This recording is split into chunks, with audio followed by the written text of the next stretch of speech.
In the heart of Maine's endless forests lies a story that was never meant to be told. A town that lost its peace, victims who vanished without a trace, and a killer who became part of the woods themselves.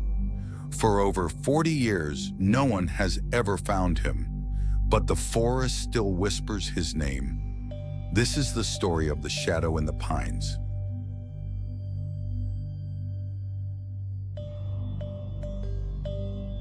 Nestled deep within the forests of northern Maine lies the quiet town of Blackwood County, a place of misty mornings, pine trees stretching endlessly, and a population that barely reaches 2,000. Life here moves slowly, untouched by the chaos of the outside world. That was until the fall of 1983, when the town's peace was shattered forever. On October 12th, a local hunter discovered the body of a young woman near a stream just outside the town. Her name was Laura Finch, a 26-year-old schoolteacher who had gone missing 2 days earlier. The cause of death was unclear. There were no gunshot wounds, no signs of struggle, only a faint mark around her neck, as if she had been silenced by someone who knew exactly what they were doing. The town descended into panic. Police from neighboring counties joined the investigation, but answers were scarce. 2 weeks later, another body was found.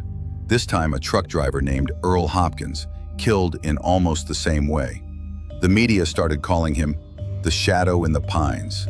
The killer had no pattern, no motive, and no mercy. Sheriff Daniel Rowe had served Blackwood County for nearly 20 years. He had seen car crashes, drunken fights, and the occasional robbery, but never murder. It wasn't supposed to happen here, he later said in an interview. The crime scenes were meticulously clean. Whoever the killer was, he left nothing behind. No fingerprints, no footprints, not even tire marks. For weeks, investigators searched for a connection between Laura Finch and Earl Hopkins. They found none. They didn't work in the same place, didn't know each other, and had no mutual friends. Yet both bodies were discovered within a 5-mile radius, near dense pine forests.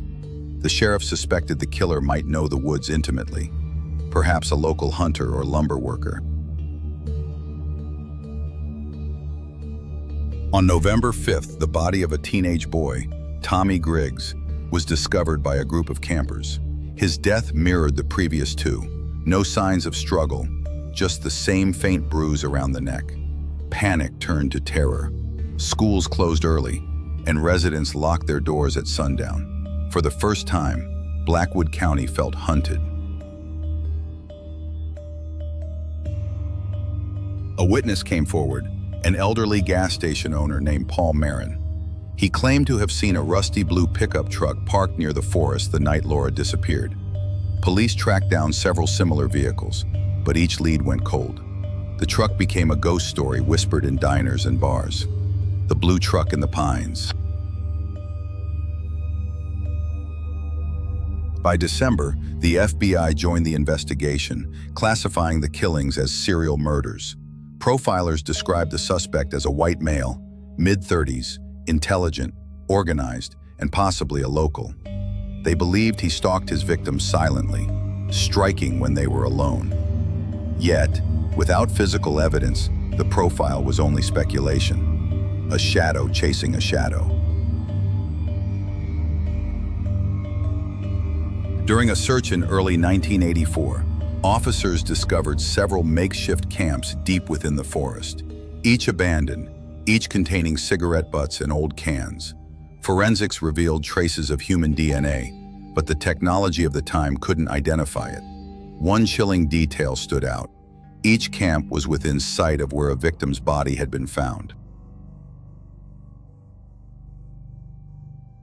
A chilling breakthrough came when a hiker found a small cassette tape in a metal box near one of the camps.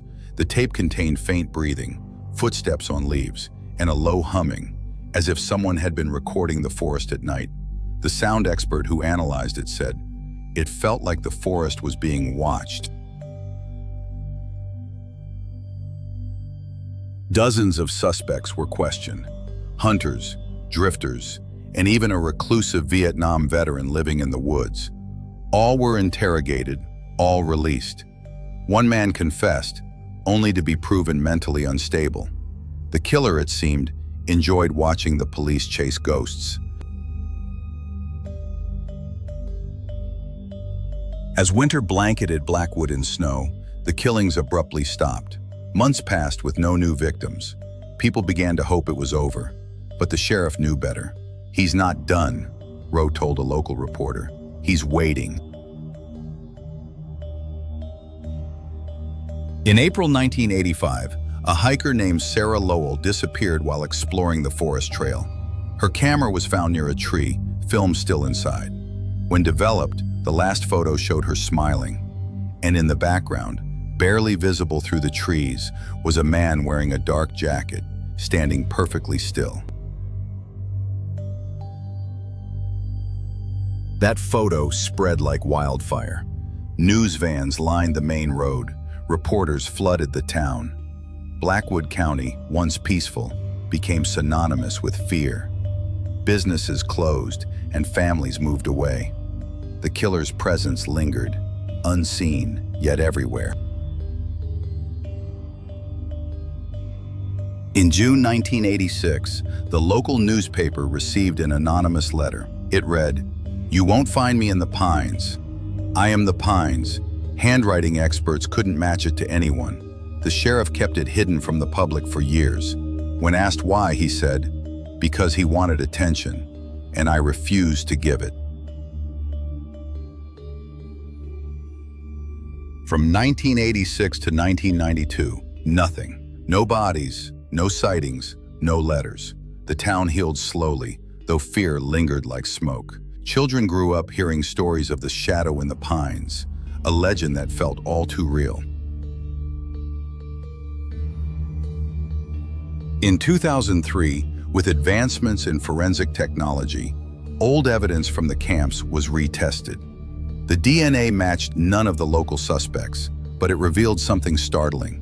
The killer had O-negative blood, shared by less than 7% of the US population. A small clue, but a new breath of life into a dead case. In 2011, a forest ranger reported finding a rusted blue pickup deep in the woods, half buried by time. Inside were scraps of rope, cigarette butts, and an old cassette, identical to the one found decades earlier. The tape was blank, almost as if he knew someone would find it. Some believe the shadow was a drifter who died in the woods. Others claim he still lives there, watching anyone who dares to wander off the path. Psychologists suggest he killed for control, not rage or pleasure, but dominance. He didn't hunt for sport, one profiler said. He hunted for silence. Today, more than 40 years later, the case of the shadow in the pines remains unsolved. His legend still haunts Blackwood County, whispered around campfires, feared by travelers, studied by criminologists. The forest stands quiet, the pines unmoving. But locals say, when the wind blows just right, you can still hear faint breathing in the dark. The forest keeps its secrets. Maybe he's gone, or maybe he's still out there, watching from the shadows, waiting for the next sound of footsteps among the pines.